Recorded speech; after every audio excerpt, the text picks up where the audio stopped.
Sambil kita nunggu yang lain, sambil kita mulai juga ya untuk perbincangan kita pada hari ini. Ya, biasanya nanti di pertengahan teman-teman pada nyusul ya, pada datang.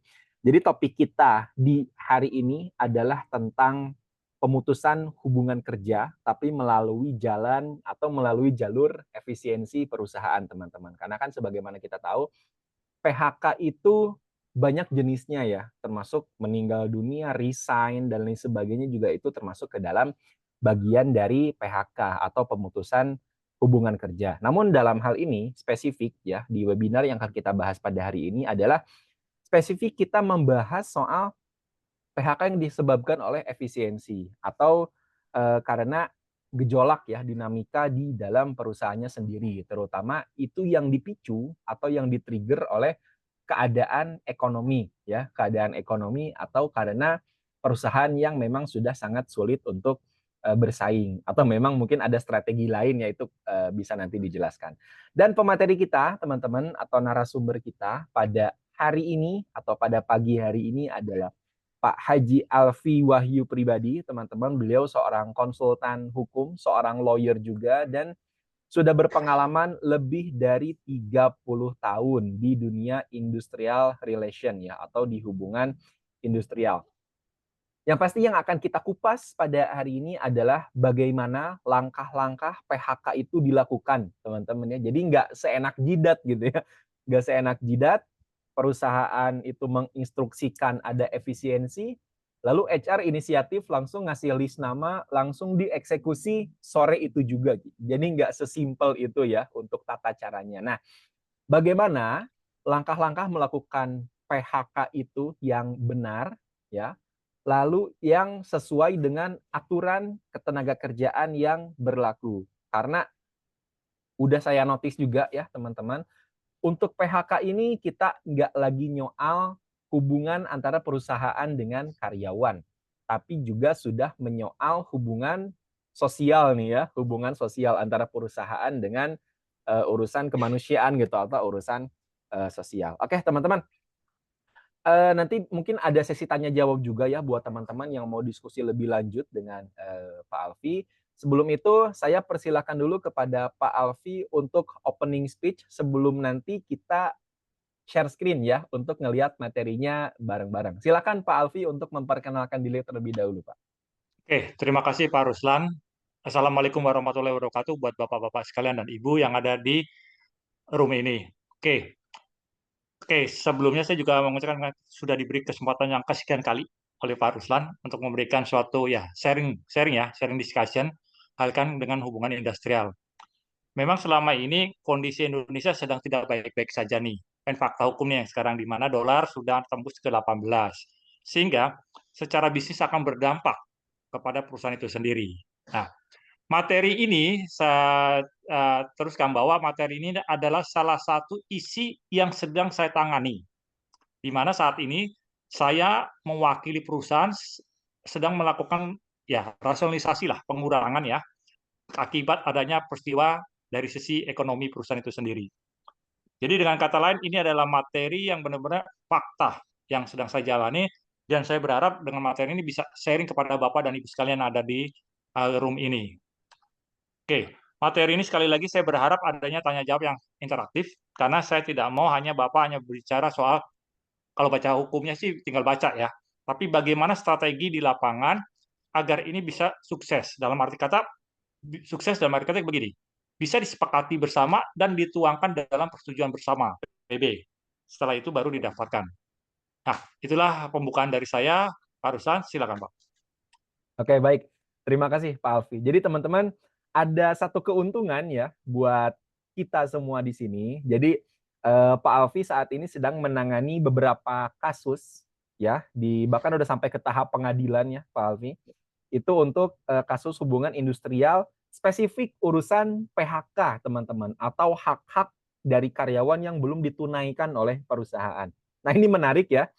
Jadi selain memberikan materi, memberikan konsep, Pak Alfi juga sambil menceritakan pengalamannya yang sedang terjadi gitu, atau yang sedang beliau atau sedikit apa ya, memberikan pengalaman ya tentang kasus yang sedang ditangani oleh Pak Alfi nih atau pada saat ini ya teman-teman. Baik teman-teman, kita mulai untuk materinya. Pak Alfi, saya mohon izin untuk share screen materinya ya.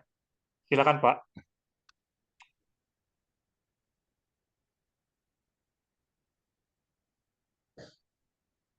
Nah, teman-teman, berikut yang akan disampaikan ya, temanya adalah tentang pemutusan hubungan kerja ya karena efisiensi, dan akan disampaikan atau dibersamai oleh Pak Alfi Wahyu Pribadi, sarjana hukum ya. Beliau advokat dan seorang konsultan hukum yang sudah berpengalaman lebih dari 30 tahun ya di dunia industrial relation. Kepada Pak Alfi, saya persilakan untuk menyampaikan materinya dan teman-teman dimohon untuk menyimak ya. Silakan Pak Alfi.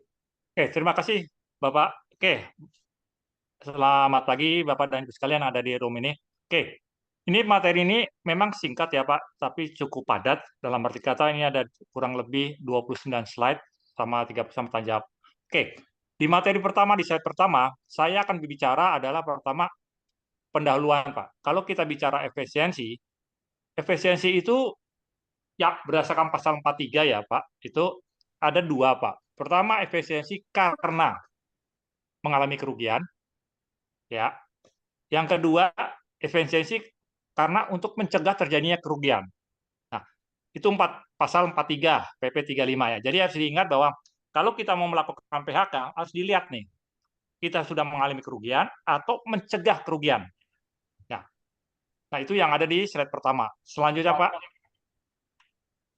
Nah, setelah kita tahu apa yang harus kita lakukan terhadap keadaan perusahaan itu, sehingga kita bisa menentukan bahwa efisiensi itu adalah bertujuan untuk melakukan dan menyelamatkan eksistensi perusahaan. Artinya apa? Bukan gara-gara mencegah kerugian atau bukan gara-gara mengalami kerugian, tapi kita mencegah agar perusahaan ini tetap ada dan memberikan dampak positif bagi para pekerjanya. Atau dengan bahasa lain, memberikan positif kepada stakeholder yang ada dalam perusahaan tersebut. Oke, berikutnya Pak. Oke, di slide yang ketiga, nah, apa itu efisiensi? Kalau kita melihat pada Kamus Besar Bahasa Indonesia atau KKBI, efisiensi adalah satu, ketepatan cara atau usaha kerja dalam menjalankan sesuatu, tidak membuang waktu, tenaga, biaya, kedaya gunaan, kesangkilan. Yang kedua, kemampuan menjalankan tugas yang baik dan tepat.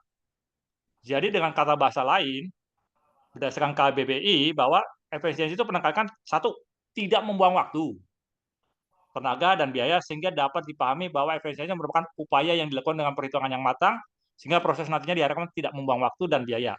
Sehingga Bapak dan Ibu sekalian, kalau kita mau melakukan harus benar-benar dihitung benar. Kapan waktunya akan selesai, berapa tenaga yang akan kita reduce atau dikurangin, dan berapa biayanya untuk itu semuanya. Nah, lebih lanjut, bahwa dalam kamus Black Law Dictionary, efisiensi itu adalah suatu perhitungan untuk mencapai input, apa yang diharapkan dengan pengeluaran yang bisa diperhitungkan. Sehingga kalau sekali lagi Bapak mau melakukan efisiensi, harus dihitung benar-benar Pak. Perhitungan harus inputnya seperti apa dan harapannya atau pengeluarannya seperti apa yang bisa diperhitungkan agar sekali lagi ini tidak melakukan double cost atau dua kali pekerjaan. Oke, selanjutnya Pak. Nah, ini ada dulu namanya Ibu Basani Situmorang ya. Beliau dulu adalah Dirjen Hubungan Industrial pada Kementerian Tenaga Kerja Republik Indonesia. Nah, beliau diundang pada saat menjadi saksi ahli pada kasus nomor 61 tahun 2018 pada PN Jakarta Pusat, di mana beliau mengatakan sebagai saksi ahli bahwa efisiensi itu adalah satu cara strategi manajemen dalam rangka mengelola dan menyehatkan perusahaan. Jadi Bapak dan Ibu sekalian, banyak cara memang untuk menyehatkan perusahaan, ya. Namun salah satunya adalah melalui program yang namanya efisiensi. Sehingga menurut beliau dalam Ibu Basani Situmorang, SA dan Master Hukum, adalah salah satu strategi manajemen dalam rangka mengelola dan menyehatkan perusahaan. Sehingga kalau memang cara itu sudah benar-benar harus dilakukan, Bapak dan Ibu sebagai HR ataupun direktur ataupun manajer, tolong lakukan hal itu agar perusahaan ini bisa existing sampai kapanpun. Next-nya Pak. Nah, kalau kita bicara efisiensi, itu ada dasar hukumnya hanya dua, Pak. Undang-Undang 2 tahun 2000 tentang Cipta Kerja atau dulu dikenal namanya Omnibus Law, dan juga secara teknisnya diatur dalam PP 35. Ya. Nah, bicara tadi sudah pengantar oleh Pak Ruslan bahwa kalau kita bicara PHK itu diatur mulai pasal 40, Pak. 40 sampai pasal 58 dalam PP 35. Bapak akan lihat. Nah, sementara yang kita diskusikan hari ini adalah khusus pasal 43, junto pasal 44. Tapi penekanannya di dalam hal ini adalah pasal 43. Lanjut ya, Pak. Nah, PHK karena efisiensi itu upaya terakhir ya, Pak. Upaya terakhir, jadi diharapkan upaya terakhir dilakukan oleh pemberi kerja. Namun, berdasarkan Undang-Undang 2, ada cara lain sebelum melakukan efisiensi. Lanjut ya, Pak.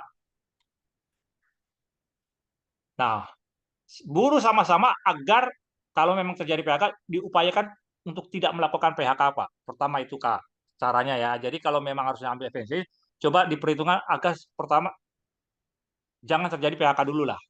Karena apa? Ini akan menyebabkan nanti perhitungan kalau tidak tepat akan memakan waktu yang sangat panjang. Next ya, Pak. Berkaitan dengan itu, di tahun 2005 ya Menteri Tenaga Kerja mengeluarkan SE 643 tentang hal-hal apa saja yang bisa dilakukan sebelum terjadinya PHK. Ada 5 cara untuk dilakukan sebelum terjadinya PHK karena efisiensi. Next, Pak. Pertama, melakukan efisiensi produksi. Nah, berapa banyak efisiensi produksi ini, Pak? Ya, dikurangin dalam hal ini adalah apa? Biaya pembelian.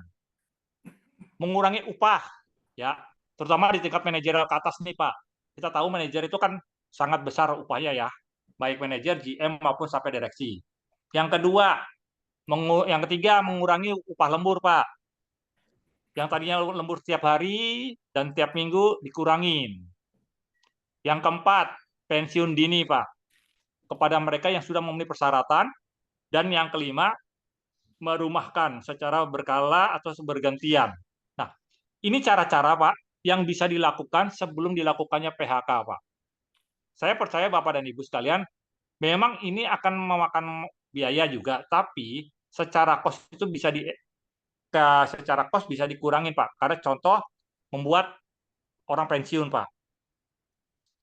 Mereka yang sudah masa kerja misalnya 15 tahun, tapi usianya masih pro, itu bisa ditawarkan, Pak. Sehingga nanti ujungnya tidak banyak orang yang dilakukan PHK dan termasuk pesangonnya. Next, Pak. Nah, apa tujuan efisiensi? Ya, perusahaan mengalami kerugian karena beberapa faktor, Pak, sehingga harus melakukan hal seperti ini, Pak. Pertama, melakukan reorganisasi, Pak. Yang tadinya lebar dan padat dilakukan pengurangan.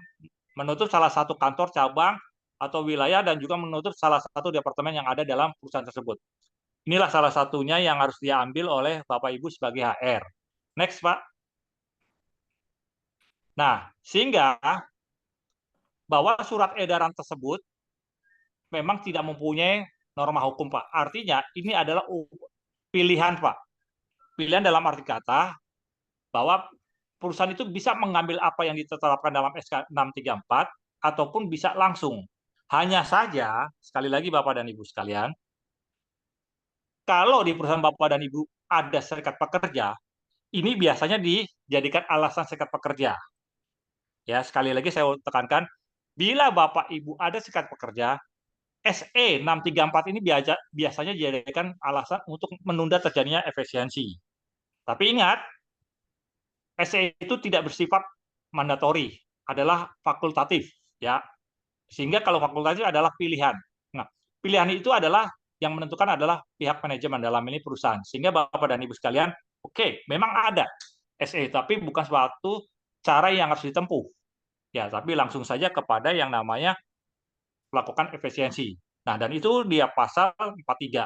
Seperti ini slide-nya. Nah, di pasal 43 sudah saya jelaskan tadi di slide pertama adalah pertama mengalami kerugian dan mencegah kerugian. Nah, kalau perusahaan itu mengalami kerugian, mandatori harus ada laporan keuangan auditable. Nah, saya sarankan kalau Bapak Ibu mengalami kerugian, lakukanlah audit sesuai dengan KAP, Kantor Akuntansi Publik. Karena apa? Kalau nanti dilakukan oleh internal, mereka akan bertanya-tanya, ini benar nggak sih? Apalagi kalau sekali lagi kalau ada serikat pekerja. Benar nggak sih laporan ini? Atau cuma mengada-ngada? Sehingga saran saya, lakukan hal ini yang dilakukan oleh kantor akuntan publik. Dan itu yang saya katakan di awal, Pak Ruslan juga sudah di sounding bahwa saya sedang menangani kasus ini, sehingga saya butuh dari manajemen perusahaan atau pemilik kuasa kepada saya laporan keuangannya. Jadi diharapkan tidak ada unsur yang tanda tanya buat para pekerja yang terkena dampak efisiensi ini. Itu untuk mengalami kerugian. Yang kedua, karena mencegah. Mencegah di sini artinya, satu, tidak perlu adanya laporan keuangan, tapi sudah dilihat, oh, karena dolar naik, karena ini maka semua harga-harga akan naik. Sehingga akan terjadi penurunan produktivitas atau laba. Nah, hal itu bisa dilakukan oleh perusahaan, ya, tanpa adanya, sekali lagi, auditable dari kantor KAP. Sehingga Bapak dan Ibu harus benar-benar jeli nih, kita mengalami atau kita mencegah. Kalau mengalami harus pakai audit, laporan keuangan. Kalau mencegah tidak perlu, tapi ada indikasi. Indikasinya apa? Bapak dan Ibu pasti udah tahu loh, salah satunya apa? Contohnya, tidak ada training. Sementara training budget sudah disetujui awal tahun, tapi karena ada keuangan, itu tidak dilakukan. Itu salah satunya ya Pak. Salah satu karena efisiensi untuk mencegah kerugian yang lebih mendalam. Nah, sehingga kalau salah di dalam menentukan langkah akan menentukan berujung pada hak kompensasi yang diberikan menjadi salah satu proses yang tidak efisiensi dan berjalan sebagaimana seharusnya. Nah, bicara efisiensi juga ada konflik juga.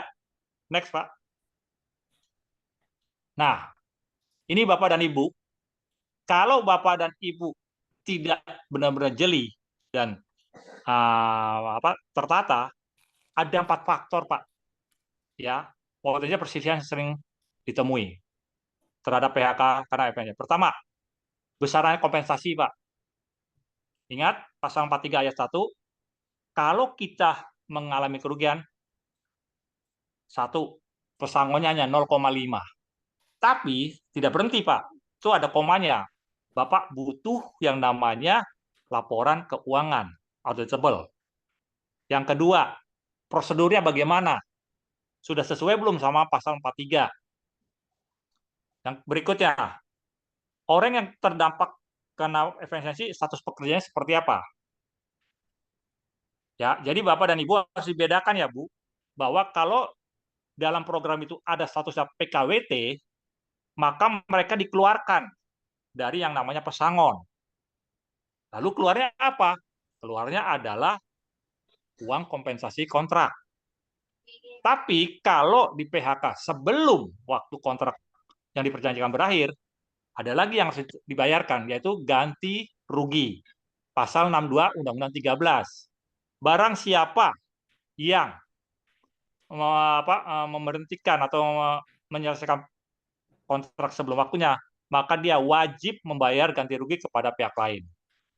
Ya. Yang berikutnya, potensi konflik PHK adalah alasannya kenapa nih? Alasan saya di PHK kenapa nih?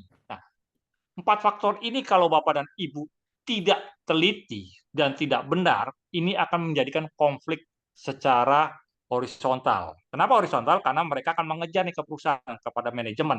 Bukan kepada Bapak dan Ibu sebagai HR, tapi kepada manajemen. Karena Bapak adalah bagian dari manajemen perusahaan itu sendiri. Oke, next. Nah, 5 hal yang harus diperhatikan dalam melakukan PSSI, Pak. Pertama, kondisi perusahaan. Tadi sudah saya sampaikan di slide sebelumnya. Bapak harus benar-benar teliti nih. Pasal 43 karena rugi atau mencegah kerugian. Ya, Pak. Jadi Bapak harus lihat kondisinya, Pak. Ya, itu pertama ya, Pak. Yang kedua, setelah Bapak mengenai kondisi perusahaan, next, Pak. Melakukan pemetaan, Pak. Pekerja yang berpotensi kena PHK itu siapa, Pak? Nah, siapa itu adalah tadi saya bilang, Bapak jangan mencampurkan yang namanya status pekerja PKWT dengan PKWTT, Pak. Karena berbeda secara kompensasinya. Gitu, Pak. Karena ini kalau Bapak salah memetakan, kompensasinya tidak valid, tidak akurat. Yang berikutnya, yang ketiga, melakukan budgeting, Pak. Berapa biaya pesangon karena efisiensi, Pak. Ya, itu, Pak. Jadi Bapak harus tahu nih, Pak. Dan jangan lupa, Pak, di dalam Bapak melakukan itu ada faktor yang bawa struktur upah Bapak, PP 36, Pak. Ya. Jadi kalau kita bicara budget PHK, Pak, yang menjadi dasar uang pesangon hanya dua, Pak. Kecuali kalau Bapak menerapkan pasal 7 dari PP 36, Pak, yang dimana terdiri 3 komponen, gaji pokok, tunjangan tetap, dan tidak tetap. Nah, kalau orang melakukan perusahaan atau melakukan PHK, kalau ada 3 komponen itu, perusahaan hanya wajib membayarkan komponen yang gaji pokok dan tunjangan tetap. Tunjangan tidak tetap itu tidak dimasukkan sebagai bagian yang menjadikan pesangon si pekerja tersebut. Pak, kalau hanya satu, ya dihitungnya dari satu. Pak, kalau hanya dua, ya dihitungnya dari dua. Tapi kalau ada 3 atau 4, dihitungnya cuma dari gaji pokok dan tunjangan tetap. Sehingga biaya efisiensi semakin ringan. Oke, berikutnya Pak. Next Pak. Nah, yang berikutnya penting Pak. Memahami ketentuan hukum tenaga kerja Pak.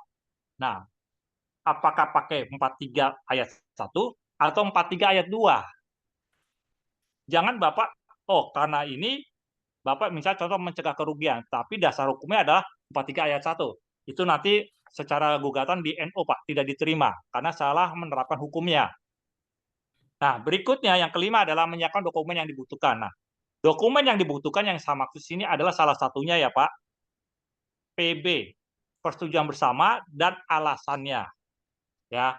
Nah, setelah Bapak tahu 5 faktor ini, Pak, insya Allah Bapak tidak akan mengalami pelaksanaan efisiensi itu sendiri. Next, Pak. Nah, alurnya apa? Pertama, Bapak harus mengajukan atau Bapak menerima putusan dari direksi BOD. Kapan dilakukan efisiensi karena perusahaan rugi atau kapan efisiensi karena mencegah kerugian. Surat itu harus terbit 14 hari, Pak, sebelum tanggal pemutusan, Pak. Dasar hukumnya pasal 37, Pak. Itu dulu, Pak. Jangan dibalik, Pak. PHK-nya dulu jalan, suratnya menyusul. Nah, ini yang terjadi nih, yang sekarang saya tangani nih, Pak. Gitu. Nah, ya, Pak. Yang berikutnya, tahap kedua, Bapak harus mengirim kepada orangnya, kepada siapa mereka. Kalau orangnya ada, contoh lah, nggak usah banyak, ada 10 orang, Bapak suratin satu-satu, Pak. Satu-satu, misalnya kalau 10 orang ya. Nah, tahap ketiga, next, Pak.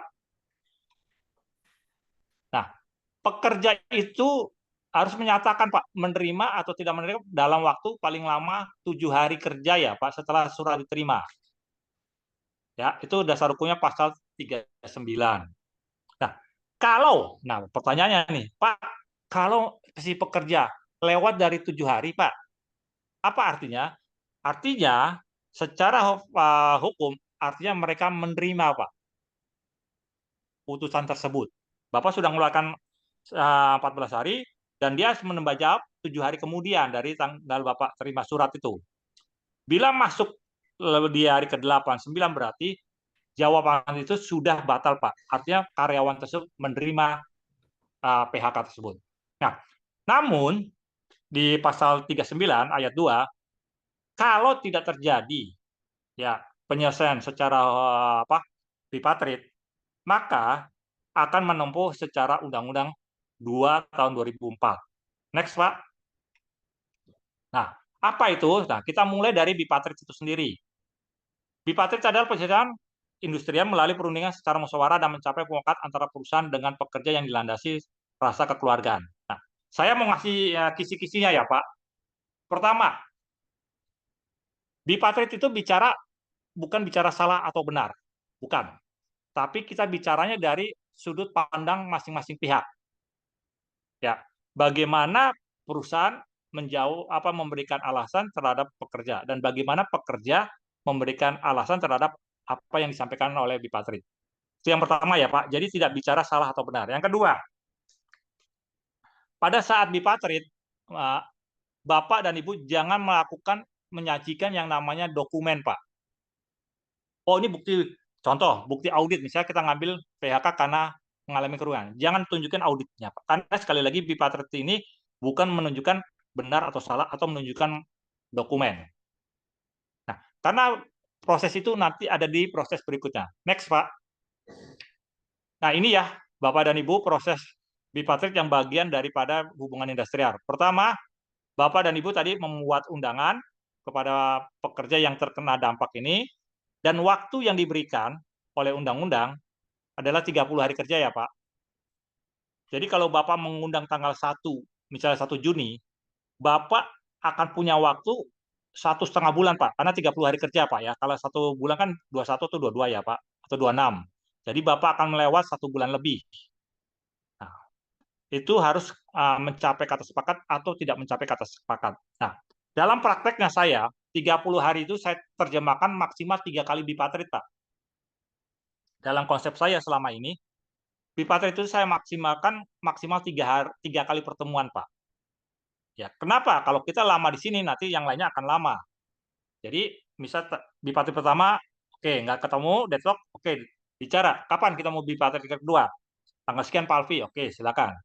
Tapi pada saat bipartit yang kedua juga nggak sampai, tekankan bahwa bipartit yang ketiga adalah final. Tercapai atau tidak tercapai, maka prosesnya naik ke yang namanya mediasi. Next, Pak. Ya, nih kalau itu pakai peraturan perundang pasal 39 ayat 3 PP 35. Jadi melalui hubungan melalui dilakukan mekanisme penyelesaian hubungan sesuai dengan undang. Next, Pak.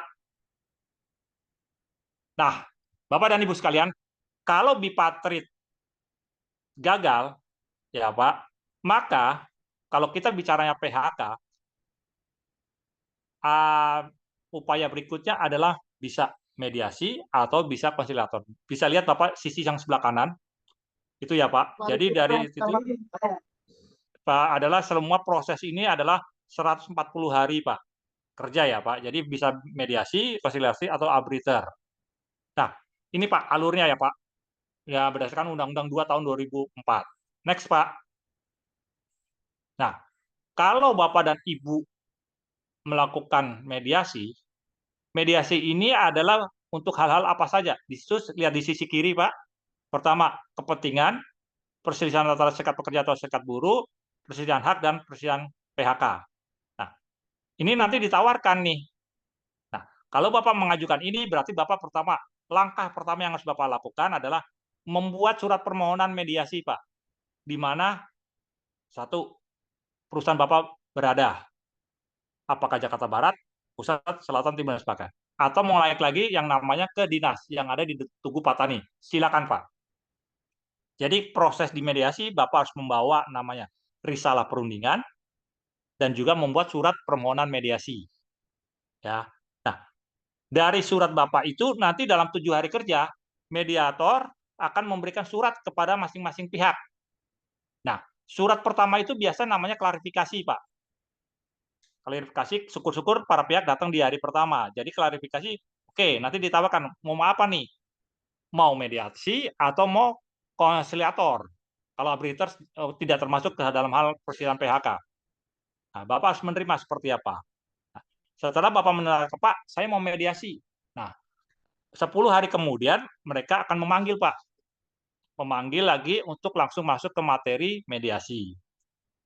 Nah, proses di mediasi ini paling lama yang sudah saya alami adalah maksimalnya adalah 5 kali, Pak. Jadi klarifikasi, kalau nggak datang salah pihak, klarifikasi kedua. Klarifikasi kedua nggak ada, baru masuk pokok permasalahan yaitu mediasi 1, mediasi 2, mediasi 3. Nah, sehingga total semua dari awal adalah 5 kali.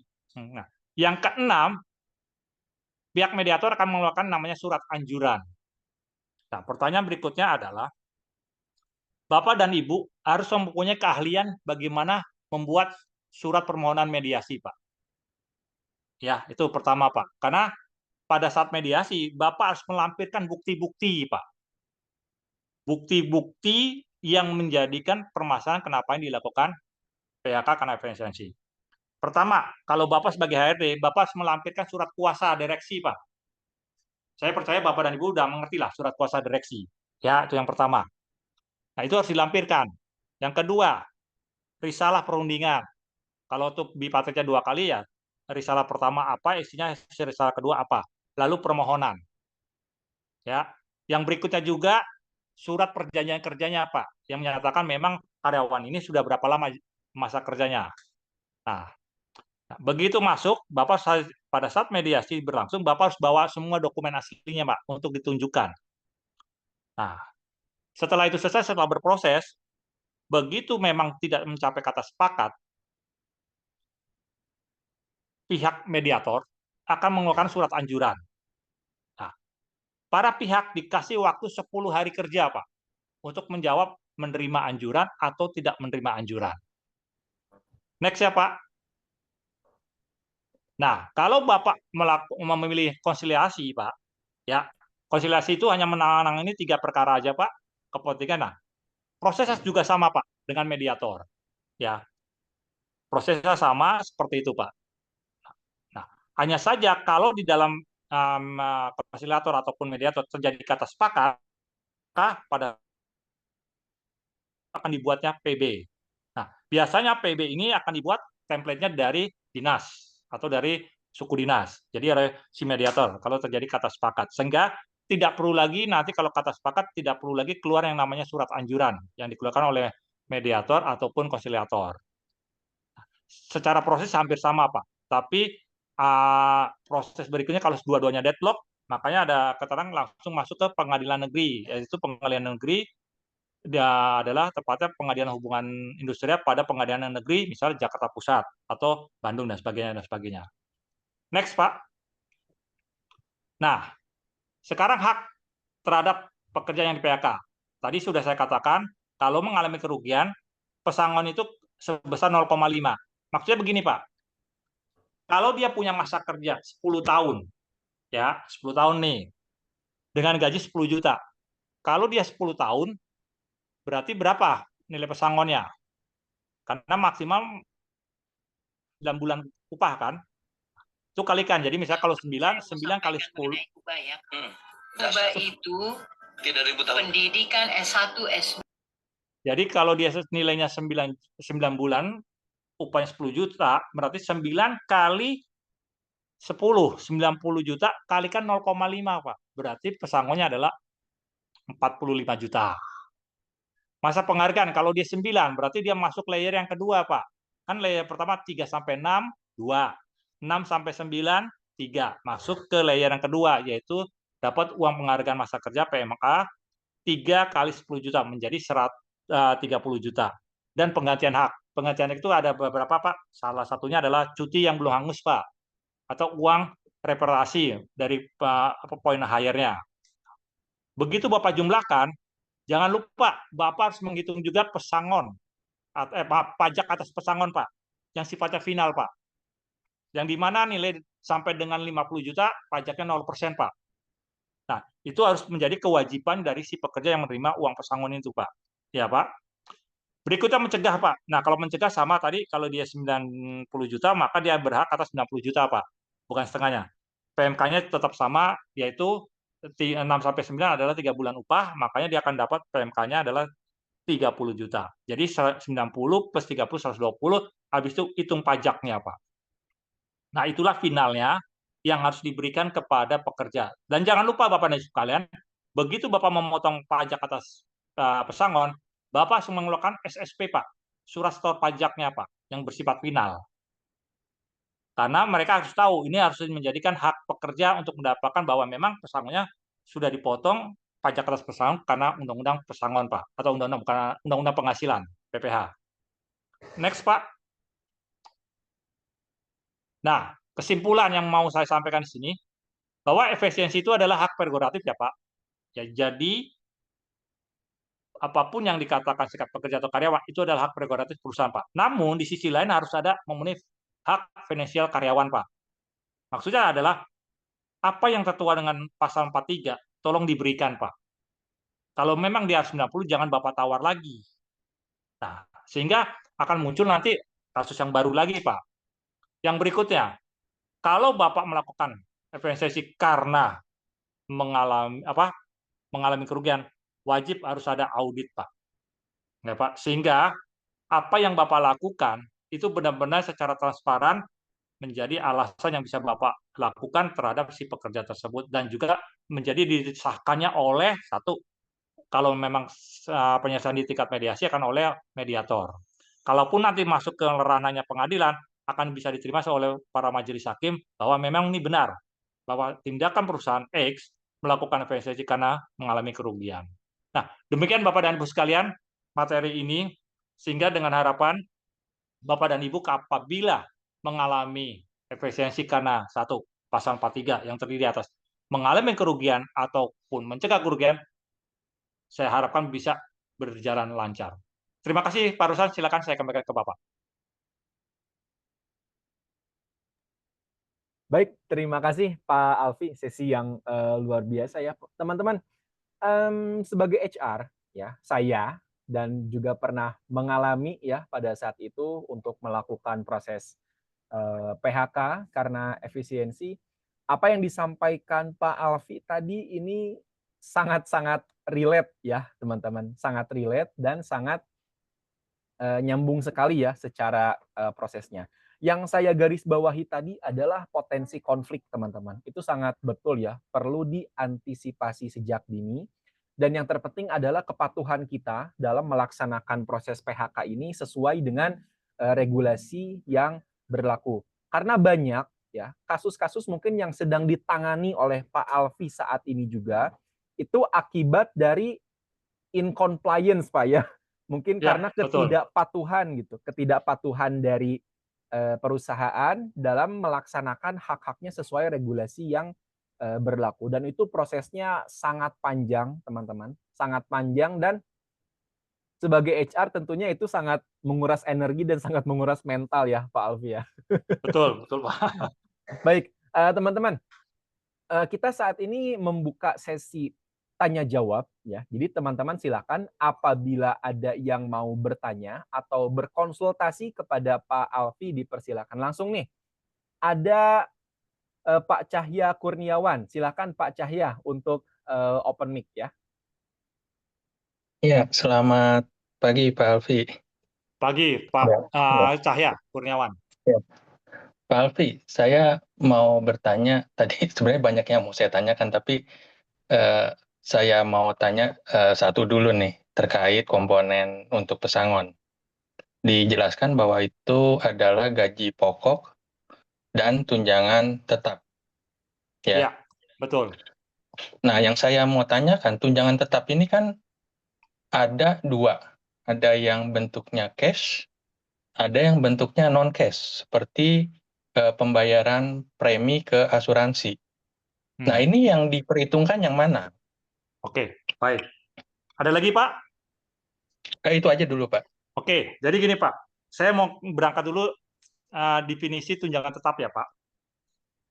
Tunjangan tetap itu adalah tunjangan yang tidak diperhitungkan dengan nilai kehadiran, Pak. Itu satu ya, Pak. Yang kedua, tunjangan tetap ini yang diperjanjikan atau yang tertuang dalam surat perjanjian kerja, Pak. Baik itu PKWT maupun PKWTT, Pak. Nah, artinya kalau ada tunjangan lain yang tidak tertulis dalam PKWT, itu adalah benefit lain, Pak.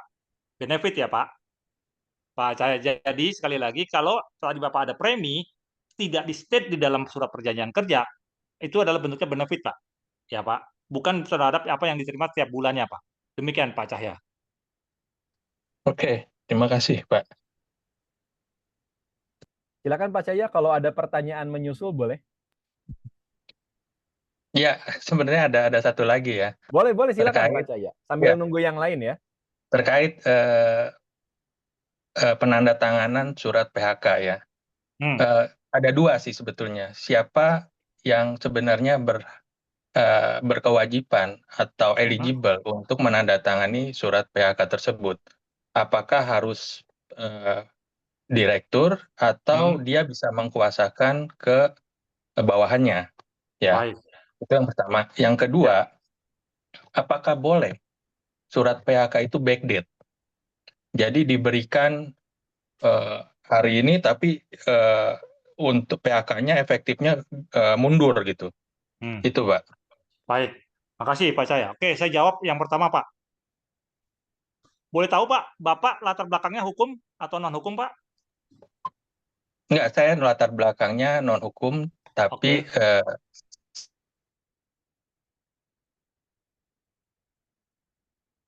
Tapi apa, Pak?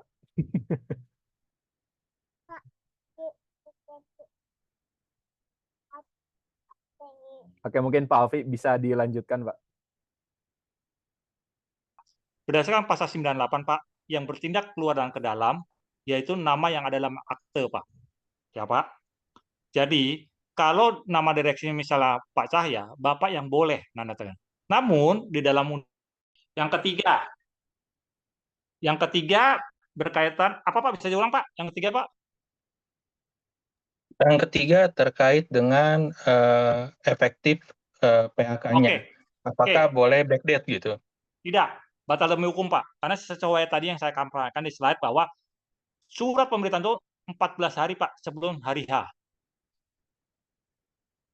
Jadi apa a contrario-nya Pak atau berpikir yang sebaliknya, kalau ada surat yang diterbitkan backdate berarti bertentangan Pak dengan pasal tadi Pak yang saya katakan di awal. Harus 14 hari sebelum hari H Pak. Kalau dia mengatakan mana dasar hukum? Karena Anda nggak ada dasar hukum, nah makanya diatur bahwa 14 hari itu harus keluar dulu surat pemberitahuan, bukan eksekusinya. Itu ya Pak saya ya. Karena kalau yang Bapak sampaikan adalah eksekusinya sudah dilakukan, baru surat pemberitahuan muncul. Nah, itu adalah batal demi hukum, Pak. Dan itu bisa bahwa PHK itu tidak pernah terjadi, Pak, kalau demikian.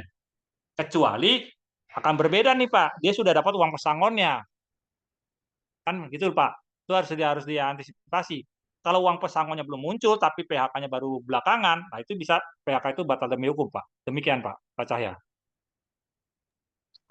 Oke, makasih Pak. Sama-sama.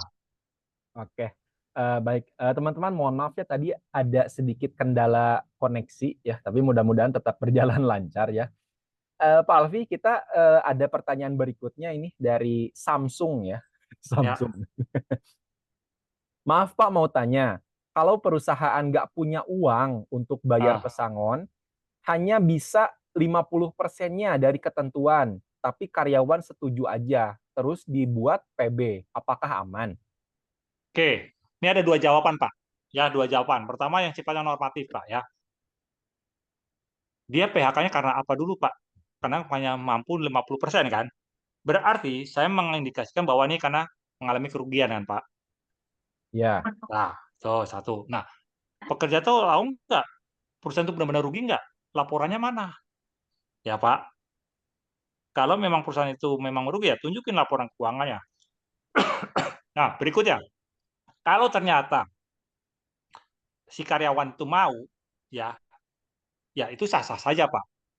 Cuman kalau nanti di kemudian hari dia nuntut, ya itu tadi, ya, bahwa ada satu konsep di dunia hukum, Pak, sesuatu perjanjian, Pak, yang bertentangan dengan ketentuan yang lebih tinggi, Pak, dalam ini undang-undang, ya, maka perjanjian itu batal demi hukum, Pak. Nah, itu. Nah, itu yang sedang saya katakan, saya saat ini sedang menangani klien, tapi dia hanya bayar 10 juta, Pak. Saya bilang, nggak bisa, Pak. Dan kedua, Pak Alfi, kan klien Bapak menerima PHK. Betul, tapi Bapak lihat, penyampaiannya benar nggak? PHK-nya tanggal 11, surat pemberitahuan tanggal 26 April, Pak. Sama dialami oleh Pak Cahya tuh. Nah, sehingga saya katakan Bapak udah cacat hukum. Nah, itu yang saya katakan, Pak. Karena saya mewakili pekerja, makanya saya bilang atas nama pekerja saya tidak nerima. Nah, sama kembali lagi, kalau memang pekerja itu memang, ya bahasa saya ya Pak, bahasanya adalah lagi BU, ya sah-sah saja gitu loh Pak. Tapi kalau dia mau memperjuangkan hak-haknya, ya itu harus diperjuangkan. Karena perlu diketahui ya Bapak, dalam memperjuangkan hak itu butuh effort dan tenaga Pak. Secara lebih, ya suara wiri, tapi memang akan mendapatkan hasil yang maksimal. Nah itu yang dititipkan para pekerja kepada saya Pak. Pak, maksimalkan Pak. Ya udah, saya langsung berdasarkan surat kuasa bahwa harus dimaksimalkan. Demikian Pak. Baik, itu mungkin bisa menjawab ya Pak Samsung. Baik, teman-teman, barangkali ada teman-teman lain yang mau bertanya, boleh dipersilahkan.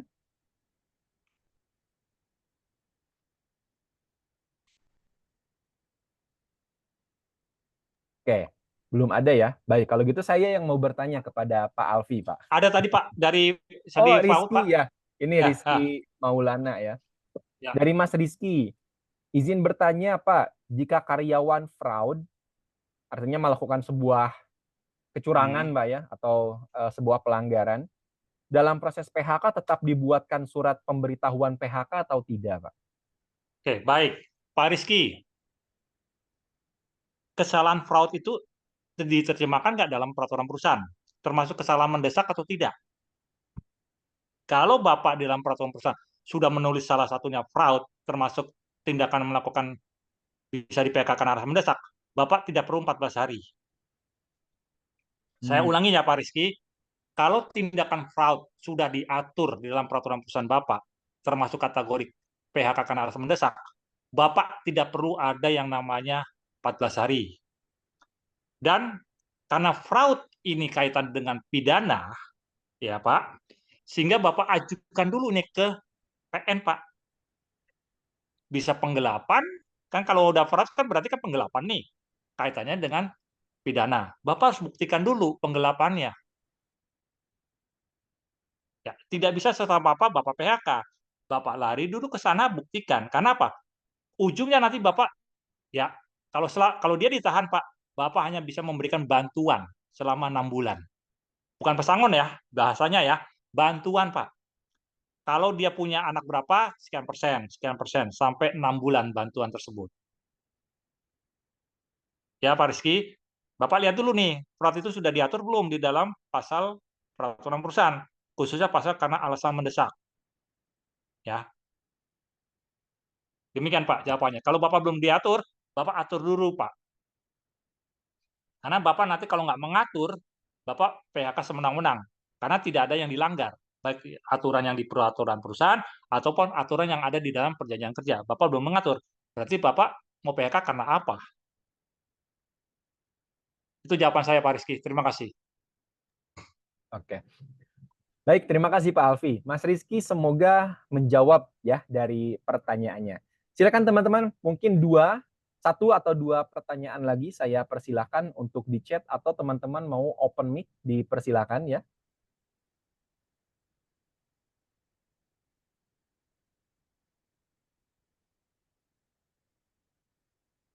Silakan Mas Cahya mau bertanya lagi nih kayaknya. Ya, melanjutkan yang tadi ya, terkait siapa yang berhak menandatangani surat PHK-nya. Kalau yang menandatangani ternyata bukan direksi atau direktur, tapi pihak HR, ya, mereka melakukan itu dengan kop atau logo perusahaan, tapi tidak menyebutkan bahwa ini atas berdasarkan kuasa yang diberikan direktur. Apakah itu sah PHK-nya? Tidak sah. Tidak sah, Pak. Saya langsung jawab tidak sah. Kenapa? Oke. Sekali lagi, pasal 98, Pak. Dan Bapak harus hati-hati ya, Pak. Ya. Kalau kita bicara direktur, misalkan Undang-Undang Peto Pesara, Pak, itu ada dua, Pak. Yang disebut direktur akte dan direktur non-akte, Pak. Ya, Pak. Direktur akte, benar nama itu ada dalam akte, Pak. Itu direktur akte disebutnya. Tapi direktur non-akte, beliau direktur tapi tidak tercatat dalam. Artinya, pada saat ada permasalahan terhadap direktur, dia menggunakan Undang-Undang Tenaga Kerja, Pak. Sehingga orang itu tidak berhak untuk memberikan kuasa kepada HR-nya. Ya Pak Cahya ya. Jadi Bapak harus teliti Pak. Oke, ada Ali, ada Budi. Mana yang direktur akte? Misalnya Budi. Budilah yang memberikan kuasa kepada HR. Bukan direktur yang di luar Budi. Itu Pak. Karena kalau direktur di luar Budi, dia juga nggak bisa memberikan kuasa. Karena dia bukan bagian dari pasal 98 Undang-Undang PT. Demikian Pak Cahya. Oke Pak, artinya apakah itu kita minta waktu bipartit atau pas tripartit atau di PHI Pak? Semua Pak proses. Jadi kalau misalnya yang tanda tangan misalnya Alfi Wahyu Pak, Bapak harus cek dulu nih. Alfi Wahyu itu sudah tanda tangan dokumen apa aja? PKWT, surat pengalaman kerja, BPJS, dan lain-lain. Harus Bapak minta. Mana Alfi Wahyu berdasarkan apa Anda bisa tanda tangan? Gitu loh Pak, Pak Cahya. Kalau Bapak tidak menemukan, gugat Pak. Menyalahi aturan pasal 98 Pak. Nah itu bisa dikenakan dia bertindak atas nama dirinya sendiri Pak. Oh, oke Pak. Terima kasih keterangannya. Sama-sama Pak Cahya. Oke, terima kasih Pak Cahya ya atas pertanyaannya. Terima kasih juga Pak Alfi atas jawabannya ya. Teman-teman, terima kasih ya atas waktunya sudah mengikuti kegiatan kita pada webinar di pagi hari ini. Berikutnya teman-teman, apabila ada sesuatu yang mau dikonsultasikan dan berkaitan dengan hubungan industrial, ya, mau itu PHK atau perjanjian kerja atau hal-hal hubungan industrial yang lebih luas, teman-teman dipersilahkan untuk menghubungi Pak Alfi, Pak ya. Silakan, betul Pak. Jadi silakan teman-teman bisa berkonsultasi dengan Pak Alfi langsung, ya. Teman-teman, untuk berikutnya ya, kita ada jadwal juga untuk webinar di bulan ini. Nanti untuk informasi berikutnya akan saya informasikan di grup ya. Jadi terima kasih teman-teman atas waktunya. Untuk pertanyaannya saya cukupkan sampai di sini. Terima kasih juga saya ucapkan kepada Pak Alfi Wahyu yang sudah membersamai kami, Pak. Terima kasih atas ilmunya yang sudah dibagikan, atas pengalamannya juga, dan juga telah menjawab pertanyaan-pertanyaan dari kami, Pak ya. Semoga apa yang disampaikan oleh Pak Alfi di sesi hari ini dapat memberikan manfaat dan tentunya menjadi amal jariah buat Pak Alfi dan keluarga ya. Terima kasih Pak Ruslan. Amin, amin. Amin. Juga terima kasih kepada teman-teman, Pak Arsyul, Pak Cahya, Mas Rizky, dan Pak Wowo, dan teman-teman semuanya. Saya ucapkan terima kasih atas waktunya. Selamat berakhir pekan semuanya. Semoga teman-teman dalam keadaan yang baik, dalam keadaan yang sehat. Dan jangan lupa kita doakan juga teman-teman kondisi negara ini agar mudah-mudahan semoga lekas membaik ya, agar pasar tenaga kerja dan iklim bisnis semuanya menjadi pulih kembali ya. Saya cukupkan teman-teman untuk pertemuan kita pada siang hari ini. Terima kasih. Billahi taufik. Assalamualaikum warahmatullahi wabarakatuh. Waalaikumsalam warahmatullahi wabarakatuh. Saya mohon diri. Terima kasih.